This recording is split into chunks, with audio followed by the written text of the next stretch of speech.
धन्य धन्य सद्गुरु सुखद महिमा कही न जाय।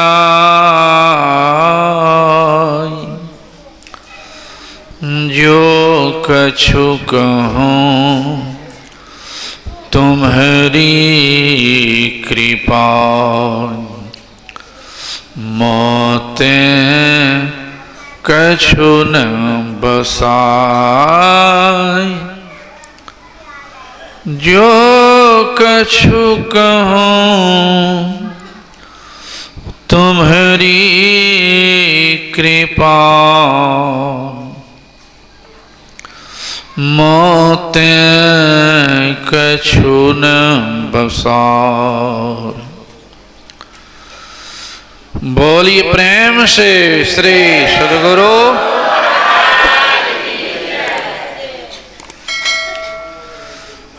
इस पवित्र स्थल पर पधारे हुए सभी गुरुजनों को मेरा नमन। सम्माननीय साधु समाज, परम आदरणीय धर्म प्रेमी सज्जनों, पूजनीय माताओं एवं भक्तिमती धर्मशीला बहन,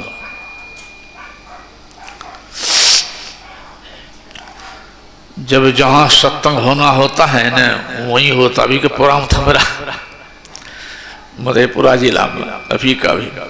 उसको मैं कह दिया कि भाई एक समय आपका कटेगा, सुबह में संभालिएगा, अपराह्न में आ जाऊंगा, क्योंकि रुपौली वाले सत्संगियों का देखते हैं आग्रह ज्यादा है, इसलिए को सम वहां दे देता हूँ। तो मान के बेचारे यहाँ रातों में हुई एक शाम, रातों में हो गया, दो शाम हुई गया।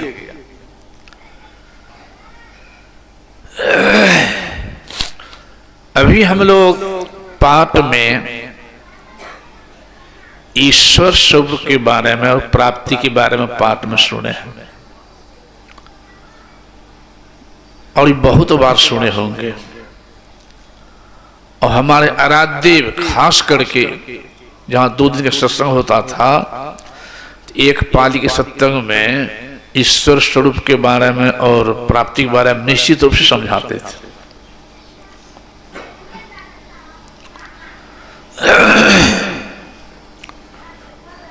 क्यों? ये संत मत बताता है ज्ञान योग युक्त ईश्वर भक्ति। और ज्ञान योग ईश्वर भक्ति के द्वारा ही जीव का परम कल्याण हुआ है, होने वाला है।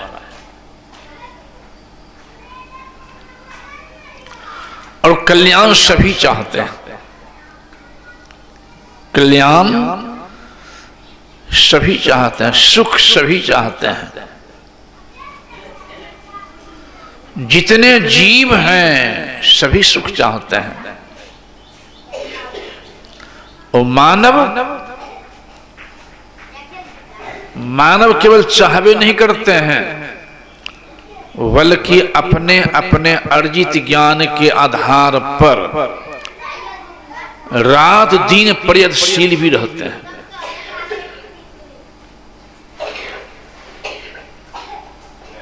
और रात दिन प्रयत्नशील रहने के उपरांत भी एक भी व्यक्ति नहीं मिलेंगे जो कह दे मेरे सामने किसी प्रकार समस्या नहीं है,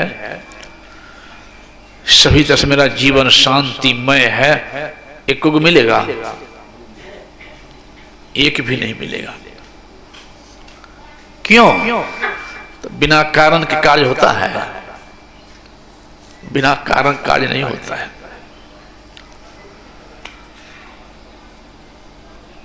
कोई भी काम को कर दे, एक ही लक्ष्य है। एक विद्यार्थी पढ़ता भी है, अगर विद्या के मन को नहीं जाना है, उसको खेलने में मन लगता है। वही बच्चा जब बढ़ता है, समझ जाता है कि नहीं पढ़ूंगा मन लगा करके, तो बढ़िया नंबर नहीं आएगा, बढ़िया एडमिशन नहीं होगा, भविष्य में कोई अच्छी नौकरी नहीं मिलेगी, जीवन अंधकार में हो जाएगा। उसको कहने पर बिना कहले पढ़ेगा। तो तो बच्चा पढ़ाता भी अपने सुख के लिए, अब मास्टर पढ़ाता भी अपने सुख के लिए। किसान खेती भी करता अपने सुख के लिए, एक व्यापारी भी करता है सुख के लिए, दुख के डर से। लक्ष्य एक ही है, सुख की प्राप्ति और दुख के डर। उतना ही नहीं, एक चोरियों करता है, डकैतियों, वह सुख के लोग से, लेकिन बेचारे को ज्ञान नहीं है, अध्यात्म ज्ञान से हीनता के चलते इसके अंदर दुख कितना जुटा हुआ है वह ज्ञान नहीं है, क्षणिक सुख देख रहा है।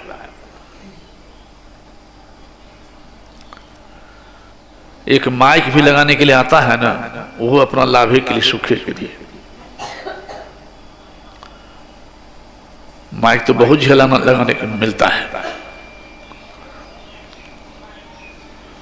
लेकिन ऐसे जगह बहुत कम लोगों को मिलता है। अगर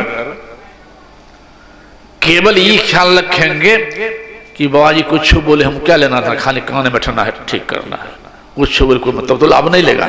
और गौ से सुनेंगे तो चौगुनी लाभ। तो कहने के बाद कुछ भी कोई करे, एक लक्ष्य एक ही, अपने सुख के लिए। एक यहां मैं कहते कहते कह दिया, ये प्रसंग यही आया कि मास्टर लोग भी पढ़ाता है अपने सुख के लिए, लाभ के लिए, दुख के डर से। ऐसा भी होता है कभी कभी कि जाने के 10 बजे जाएंगे 11 बजे, आने के 4 बजे भाग जाएंगे 3 बजे। अब की बात नहीं कह रहा हूं, पहले की बात कह रहा हूं, अभी तो कड़ेती है तब न। लेकिन अगर पदाधिकारी जांच में आने वाले हैं तो विलंब करके जाएंगे, अब पहले भागेंगे, क्यों जानते हैं एब्सेंट पर सस्पेंड कर सकते हैं। तो इसी प्रसंग में कह रहा था, 5-7 गो मास्टर साहब बैठे हुए थे उसमें। एक मास्टर को खराब लगा, बहुत हम लोगों को निंदा कर दिया। तो कहता है कि बाबा सब मास्टर ऐसे नहीं होते हैं, बहुत मास्टर हैं जो कि ज्ञान दान के ख्याल से भी पढ़ाते हैं। हम कि हाँ ऐसा भी है, नहीं सुने ऐसा भी है। तब मेरे मनवा के मास्टर को लगा, तो मैंने कहा सुनिए, केवल मास्टरे नहीं, साधु जो सत्संग करने के लिए जाते हैं ना, उसको अंदर भी लोभे है। कहीं तो साधु को चोट दे दिया। हम क्या हाँ,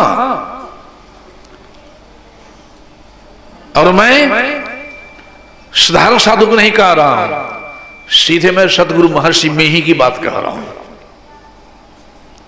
कौन सी कमी थी गुरुदेव को?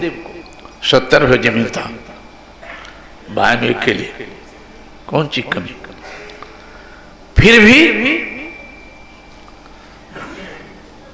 साधु बन गए और जीवन में सत्संग सुने भी किए। अंत समय में भी सत्संग में हम लोग 5 आदमी से 5-6 आदमी से लोग थे। गुरुदेव उठा गाड़ी बैठा दिले थे। क्यों? लक्ष्य यही था कि शरीर तो एकदम नाश होना ही है, तो जब तक शरीर में रहूंगा संसार के लोगों को शांति के मार्ग दिखाता ही रहूंगा, भक्ति का रास्ता दिखाता ही रहूंगा। यानी भक्तों को दुख से मोर के प्रभु की तरफ जोड़ने के लोग, सद्ज्ञान देने के लोग, अज्ञान से हटाने के लोग, लोभी के प्रकार का होता है। तब कहता हाँ बराबरी बहला, हम तो ऐसे भी कह रहा हूं। अंतर यही है। कोई ये संत होते हैं दूसरे के सुख पहुंचाने के समय दुख सहते हैं। ये संत दूसरे को सुख पहुंचाने के लिए दुख सहते हैं।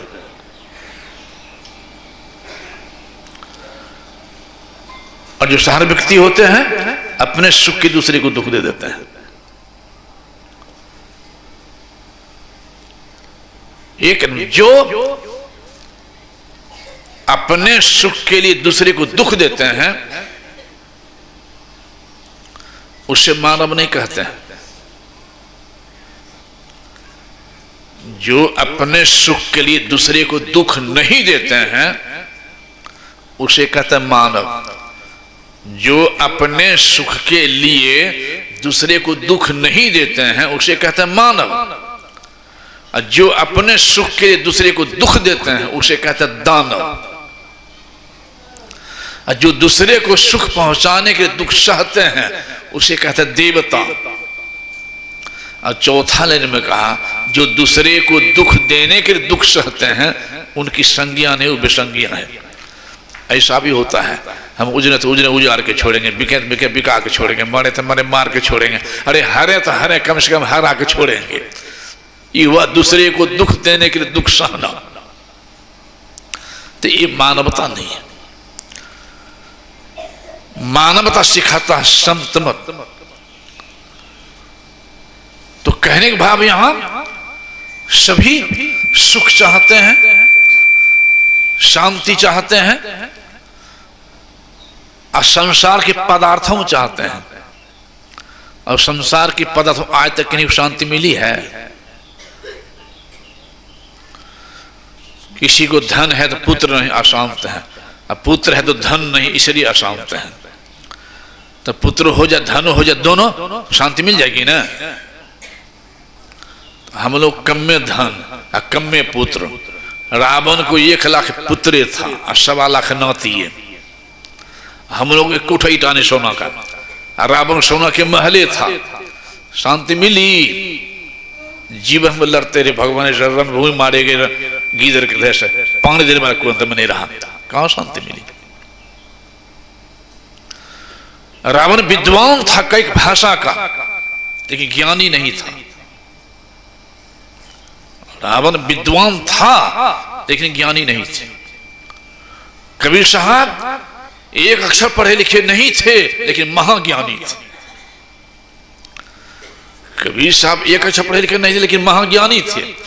और रावण कई भाषा के विद्वान था लेकिन ज्ञानी नहीं था। रावण सोना के महल में रहता था लेकिन शांति नहीं थी, अशांत जीवन था। और कबीर साहब झोपड़ी में रहते थे लेकिन शांति स्वरूप। यही अंतर है, यही अंतर है। मैं तो एक छोटा उपमा दे देता हूं। एक बच्चा का, एक छोटा बच्चा है, समझ के बैठो माई, हाँ निन्नो आना चाहती है। सत्संग में थोड़ा आलस भी आ जाता है। बोलिए प्रेम से, हाँ समझ के बैठो, आँख खोल के सूत जाएगी। हमारी आदत है जितने देर सुनाऊंगा जगह जगह सोने दूंगा नहीं। हाँ फिर होंगे फिर टूकूंगा। हाँ मैं कहा रहा था, देखिए उपमा देता हूं मैं। एक बच्चा है, छोटा बच्चा, वो मां के साथ गया है, मान लिया जाए मेरा ठेला में, और संयोग से भीड़ के चलते बच्चा खेलते आगे बढ़ जाए, लौटने पर मां से भेंट नहीं हो, तब मां से भी छूट जाएगा तो कहने का बच्चा रोएगा। रोने लगा बच्चा। रोते बच्चे को देख के, यद्यपि वो गरीब का बच्चा था, संजोग से कोई धनी आदमी, अरबपति आदमी, वो रोते बच्चे को देख के गोद में उठा ले जाए अपना घर। जबकि बच्चा का नसीब रिक्शो नहीं था, उसको हवा जहाज में घुमावे। नमक रोटी भी सही ढंग से नसीब नहीं था, लेकिन सुंदर हलवा पूरी सुंदर भोजन करावे। झोपड़ी में रहता, उसको 10 महला में रखे, सुंदर कपड़े पहनावे। क्या उस बच्चे को शांति मिल जाएगी ना? कोई कह दीजिए हाँ, नहीं मिलेगी। रोएगा ना पटक करके, खा तो लेगा, पटक रोएगा। अगर कुछ दिनों के बाद बच्चे की मां को पता चल जाए कि मेरा बेटा फलना सेठ के यहां है, वो बच्चा से मिलने के लिए चला जाए, तो माँ के देख देख के दौड़ेगा ना बच्चा गोद में, माँ की गोद में नहीं दौड़ेगा, दौड़ जाएगा। जो बच्चा माँ से बिछुड़ गया है, सेठ के यहाँ रह रहा है, अब माँ सेठ के यहाँ पहुंच जाए तो बच्चा देखेगा माँ को तो नहीं दौड़ेगा माँ के पास, गोद में उठा लेगी माँ, तब कानेगा नहीं कानेगा। मेरी कहने भाव समझे, इस शरीर हम आपका जो है इस हरण माता पिता के अंश है, लेकिन हम जीव जो हैं, गुरुदेव लिखे जीवात्म प्रभु का अंश है, हम जीव परमात्मा के अंश हैं। जिस तरह से मां से बिछुड़ गया बच्चा, अरबों संपत्ति पाने बैठाने पर भी बच्चे को शांति नहीं मिलेगी, उसी तरह हम जीव को पूरे दुनिया के धन किसी को दे दिया जाए, फिर भी जब तक कि परमात्मा की मां का गोद नहीं मिली, जीव को शांति मिलने वाली नहीं है, मिलने वाली नहीं। एक बच्ची कहानी फिर आगे सामने सुने हम कभी याद आ जाएगी। ध्रुव का बेटा तपस्या करो तो मेरे पे से पैदा लो, तब बैठना राजा गोदी में। क्या मां मुझे पिताश्री गोद में बैठने का अधिकार नहीं है? तब मां को दुख नहीं होगा, दुख तो हुआ, लेकिन मां तो जानती थी कि अभी जो है राजा छोटी रानी के मोह के चंगुल में चिपके हुए हैं, कुछ कहने से काम नहीं चलेगा। वो बच्चे को समझाती है, बेटा छोटी मां मां ही होती है और मां के प्रति इतना क्रोध करना उचित नहीं है। बेटा शांत हो जाओ, शांत हो जाओ। ध्रुव कहता मां तुम भी पक्ष देती छोटी मां के? अरे मां हमसे कोई गलती होती तब ना मां थप्पड़ मार देती, धकेल देती। मैं चुपचाप बैठा था, कुछ बोल भी नहीं रहा था। अब पिताश्री भी एक शब्द नहीं बोल सका कि बच्चे क्यों धकेल रही गोदी से नीचा, क्यों डांटे छोटे बच्चा को, तुम्हारा कुछ बिगाड़ नहीं रहा, कुछ नहीं बोल सका। तुम भी कहती ठीक है कि मां? मां कहती बेटा माता पिता को इतना अधिकार होता है कि बेटा बेटी गलती नहीं भी करे तो कुछ शंका पर ही भी समझाने के ख्याल से, सुधारने के ख्याल से दो था मार सकते हैं, दो ठो बात कह सकते हैं। हाँ, अगर माता पिता से अगर भूल हो, गलती हो जाए तो बेटा बेटी को डांटने का अधिकार नहीं है। वो निवेदन कर सकता है कि मां ऐसे न ऐसे होना चाहिए, पिता ऐसे न ऐसे होना चाहिए, लेकिन माता पिता को डांटने का अधिकार है। नहीं भी गलती क्या डांटो, कोई हर्ज नहीं, नियम कहता है।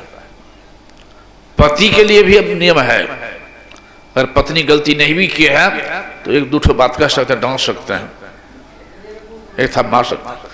लेकिन पति से गलती हो तो पत्नी को डांटने का अधिकार नहीं है। वो निवेदन करके समझा सकती है, रास्ता पर ला सकती है, डांट करके नहीं। लेकिन आजकल सुनते हैं उल्टे हो रहा है, पत्नी डांट देती, पति को वही चुप रह जाता है। हाँ, यही नहीं डांट सकते हैं, क्यों? बात सही है, अच्छा ना, और स्वीकार कर लगे,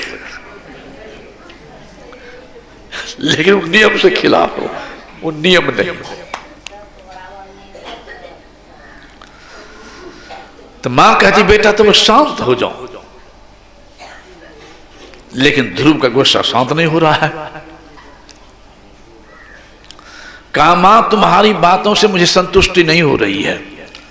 मुझे अभागिन का बेटा कहा, तुम्हें गाली दी, मुझे गाली दी, और तुम कभी शांत होने के लिए, जब शांत नहीं हो रहा था तो आगे का जो काम है होने के वाला, ध्रुव का संस्कार जो दबा हुआ था उगाने वाला, वह बात निकल गई ध्रुव की मां के मुख से। मां कहती बेटा तुम छोटी मां पर बिगड़ते हो। अरे बेटा छोटी मां तो वह ज्ञान दी है आज तुमको जो ज्ञान मैं तुमको अभी तक नहीं दे पाई हूं। वह विशेष ज्ञान दिया। ध्रुव कहता क्या विशेष ज्ञान दी? तुम कहती विशेष क्या ज्ञान दे? डांट दियो, कहते विशेष क्या ज्ञान दे? तो माँ कहती बेटा तुमको कही है ना कि जो आप पहले तपस्या करो, अब तब मेरे पेट से पैदा लेना तब राजा नहीं बैठना। हाँ यही बात तो बोली है। तो माँ कहती बेटा तपस्या में वह बल है, ध्यान योग में वह बल है, भक्ति में वह बल है, जिसको भक्ति कहते हैं उसी को तपस्या भी कहते हैं और उसी को ध्यान योग भी कहते हैं। कि बेटा तपस्या वह बल है ध्यान योग में। इस संसारी पिता कौन कहे? तपस्या करके ध्यान योग करके उस परम पिता गोद में बैठ सकते हो जो दुनिया के बनाने वाले परमात्मा और पिता हैं, जिस गोद में बैठने के बाद दुनिया में कोई उतार नहीं सकता है।